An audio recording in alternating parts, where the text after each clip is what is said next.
Alors nous sommes sous l'enseigne aujourd'hui de la postmodernité puisqu'on détruit tout. La classe ouvrière est laminée par la robotisation et les grands ateliers mondiaux que sont la Chine, le Pakistan, le Bangladesh et autres.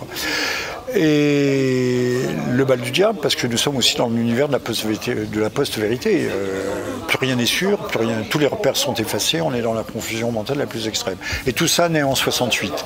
Sous couvert d'une critique radicale de la société de consommation, on a fabriqué la société de l'hyperconsommation. C'est pour ça qu'il y a un titre à l'intérieur, à la première page, à la première de couverture, qui dit « Le gauchisme, maladie infantile de l'hypercapitalisme ». Et c'est vrai que cette fièvre gauchiste, mais qui était très bien organisée, bien programmée, avec des réseaux qui étaient à l'échelle mondiale, notamment chez les trotskistes et chez certains anarchistes comme M. Cohn-Bendit, qui n'était pas un homme seul. Il avait des accointances déjà avec les États-Unis.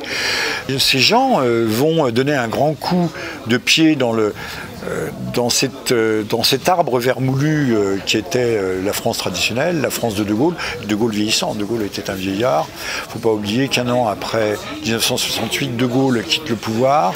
Pompidou, que De Gaulle avait répudié en septembre 68, devient le président, que Pompidou, avant Macron, est l'homme des Rothschild. D'ailleurs, M. Macron a failli recruter comme ministre d'État, excusez du peu, M. Cohn-Bendit, ça ne s'est pas fait. On a peut-être craint qu'on réveille un peu le passé pédophilique, pédomaniaque de M. Cohn-Bendit, bien que tout ça soit enterré et qu'aujourd'hui ce soit même plutôt bien porté. Mais on voit bien les incointances sont là, sont réelles.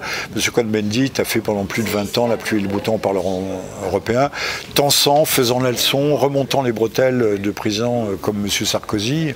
C'était lui le vrai patron. Il fallait regarder la façon dont Mme Merkel couvait du regard littéralement M.